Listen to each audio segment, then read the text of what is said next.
सकाळ खबर आपण को स्वागत।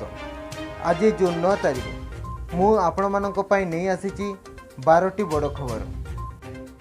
नंबर 1 आसंता मासरे महाकाश जीवे अमेजन मुख्य जेफ बेजोस। अमेजन प्रतिष्ठाता तथा विश्वर सबुठारु धनी व्यक्ति जेफ बेजोस महाकाश यात्रा करिवे। से आसंता मास जुलाई 20 रे महाकाश जीवे। तांको सहित तांको भाई मार्क मध्य महाकाश यात्रा करिवे। आसंता मासरे तांको रॉकेट कंपनी ब्लू ओरिजिन रु प्रथम क्रूड स्पेस विमान रे से महाकाश को जीवे बोली कहिसंती जेफ बेजोस।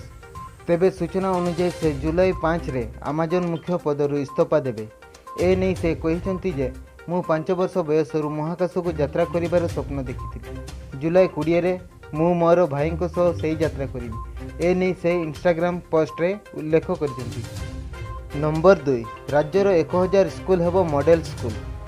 मो स्कूल अभियान रे 5टी हाई स्कूल ट्रांसफॉर्मेशन अंतर्गत विद्यालय परिसर रे एवं आनंदमय शिक्षार केन्द्र पलटिबाकू जाउछि। गंजाम जिल्लार 111टी उच्च विद्यालय और प्रति ब्लॉक रे थिबा गोटिए लेखाएं ओडिशा आदर्श विद्यालय तथा मोट 133टी स्कूल को मॉडल स्कूल रे परिणत करा जिबा प्रक्रिया जोरसोर रे आगे चली। नंबर 3 ठकई मामला रे महात्मा गांधी को अणनातुणी को 7 वर्ष जेल। जातिर पिता महात्मा गांधी देश में स्वतंत्रता फेरे आनिबा पई अनेक बलिदान देइछंती गांधीजी। तेबे गांधीजी को परिवार को नहीं एक चांचल्यर खबर सामना को आसीछि। ठकई मामला रे महात्मा गांधी को अणनातुणी को 7 वर्ष जेल दंडादेश होइथिबा सूचना मिली। आशीष लता रामगोविंद को 7 वर्ष जेल दंडादेश होइछि। 56 वर्षीय लता रामगोविंद 6 मिलियन रांड जालियाती मामला रे अभियुक्त थिले। तांकु डरबान कोर्ट 7 वर्ष जेल दंड शुणाई। सोमवार कोर्ट रे आशीष लता रामगोविंद दोषी सब्यस्त होइथिले। आशीष लता हेउछंती विशिष्ट अधिकारी कर्मी एला गांधी एवं स्वर्गत मेवा रामगोविंद झील। नंबर 4 8 जिला को ऑरेंज वार्निंग जारी। वर्षा सह वज्रपात होई पारे। मौसमी आगमनर पूर्वाभास। राज्यर विभिन्न स्थान रे पाग अनुकूल थिबा बेले प्राक मौसमी आगमनर वर्षा आरंभ हो गलानी। अन्य पक्षे उत्तर बंगोपसागर दाना बांधुची लघुचाप। आसंता 21 तारिख रे उत्तर बंगोपसागर रे और यार आखपाखरे एक लघुचाप क्षेत्र सृष्टि हेबाकू जाउची। यार प्रभाव रे ओडिशार अधिकांश स्थान रे वर्षा आरंभ हो। विशेषकर दक्षिण आभ्यंतरीण जिल्लागुड़िक घड़घड़ी सह बिजुली वर्षा हो पारे। ए नहीं 17टी जिला को येलो वार्निंग करिछि पाणीपाग। 10 रु 14 जाए वर्षा संभावना रही। 10 तारिख रे वर्षा आरंभ होब। 11 तारिख रे प्रबल रु अति प्रबल वर्षा हेबा संभावना रही। नंबर 5 ऑक्सीजन मॉक ड्रिल समय रे 22 जन रोगी को मृत्यु। ऑक्सीजन मॉक ड्रिल समय रे आग्रार एक डाक्तरखाना रे अति कम रे 22 जन रोगी को मृत्यु होइथिबा सूचना मिली। किए अधिक असुरक्षित एवं कहा अवस्था बेसी गुरुतर अच्छी ताहा जानिबा पई ऑक्सीजन मॉक ड्रिल करा जायतिला। यह करिबा परे अति कम रे 22 जन कोविड रोगी मृत्यु होइतेबा अभियोग होइछि। सोशल मीडिया रे भाइराल होइतेबा एक वीडियो रे जड़े व्यक्ति शुणिबाकू पाइछंती जे तांकू 5 मिनिट पई अम्लजान जोगाण करा जायतिला एवं समस्त बंची पारिबे कि नहीं जानिबा पई यह एक परीक्षण अंश थिला। खबर अनुसार वीडियो रे तिबा व्यक्ति हेउचंती पारास हॉस्पिटल रो मालिक अरिंजय जैन।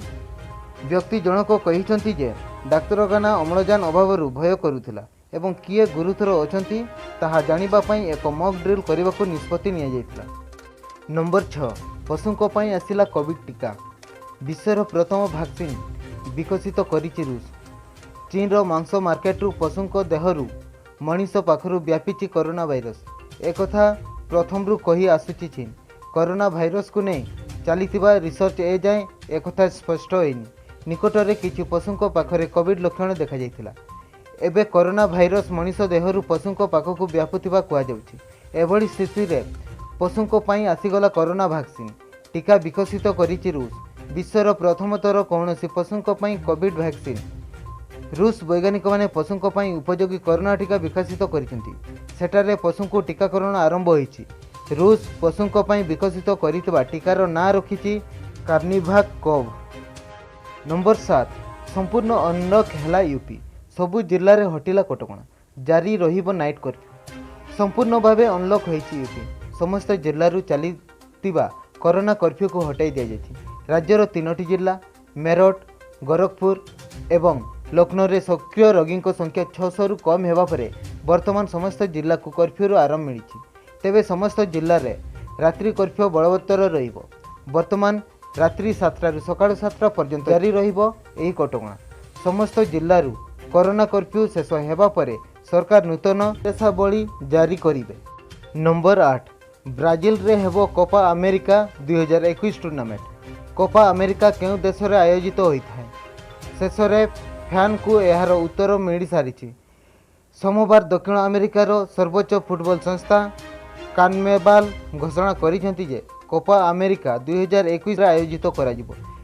तेबे यार शेड्यूल बदला जिवो कि नहीं एने स्पष्ट सूचना मिल पारि नहीं। कही रखुचु कनमेबल आर्जेंटीनार होस्टिंग को खारज करी देइथिला कारण सेटारे कोविड-19 मामला रे लगातार भाव में वृद्धि परिलक्षित होउछि। आर्जेंटीना और कोलंबिया को कोपा अमेरिकार संयुक्त होस्टिंग हस्तांतर करा जाइथिला।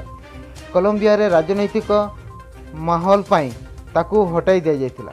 आर्जेंटीना एका ही होस्टिंग पाई कहिथिला हेले एबे सीए भी एहार आयोजन करि पारिबनी एवं एही टूर्नामेंट को ब्राजिल शिफ्ट करा जाइछि। नंबर 9 लक्षे तळकू खसिला दैनिक संक्रमण। गत 24 घंटा रे 86,498 नुआ आक्रांत चिन्हट। कोरोना को नहीं आसिला भल खबर। 63 दिन पर देश में लक्षे तले रहिला दैनिक संक्रमण। गत 24 घंटा मध्य नुआ 86,498 जन कोरोना पॉजिटिव चिन्हट होइछन्ति। तेबे गत 24 घंटा मध्य 2,123 जनकर मृत्यु घटी। विगत किछि दिन धरी सुस्थ होइतबा लोकंक संख्या संक्रमित होइतबा लोकंक संख्या अपेक्षा अधिक रेकर्ड होइछि।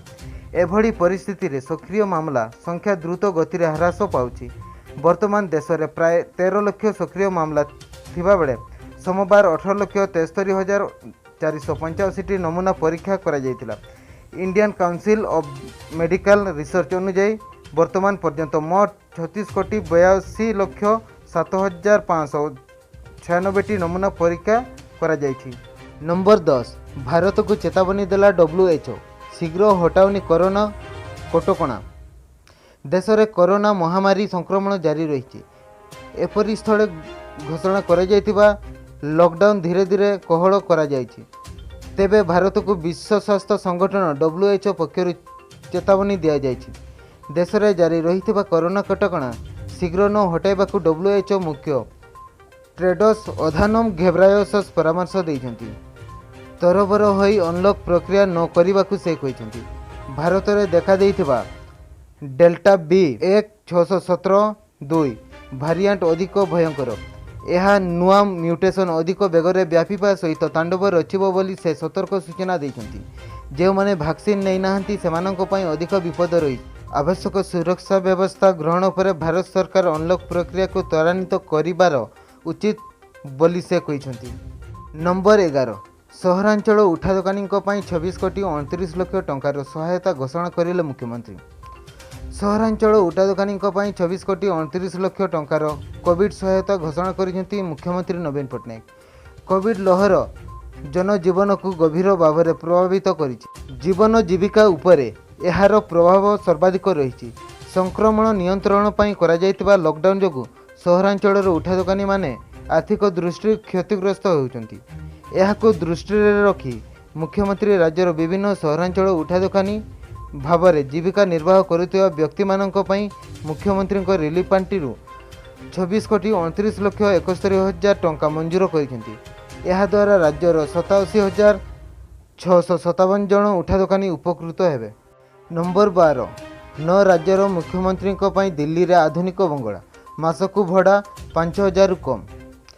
देशर न राज्यर मुख्यमंत्री लगी प्रधानमंत्री नरेंद्र मोदी सरकार पक्षर राजधानी दिल्ली रे लुटियंस जोन रे आधुनिक बंगला जोगाई दिया जाइछि। एसबू मुख्यमंत्री माने भाजपा अबा एनडीए अंशविशेष बोली आरटीआई अंतर्गत पचरा करा जाइथिबा एक प्रश्न उत्तर रिपोर्ट मिली। एही जोन रे साधारणतः मंत्री एमपी विचारपति प्रशासनिक अधिकारी तथा प्रतिरक्षा अधिकारी को बड़ क्वार्टर केंद्र सरकार पक्षर जोगाई दि जाए। एठारे बंगला पाइबा सहज नुहे। तेबे मध्य न मुख्यमंत्री को एठारे मासिक 5,000 टंकार कम भड़ारे बंगला प्रदान करा जाइछि। तेलंगानार मुख्यमंत्री के चंद्रशेखर राव बंगला भड़ा मासक 4,610 टଙ୍କା रही।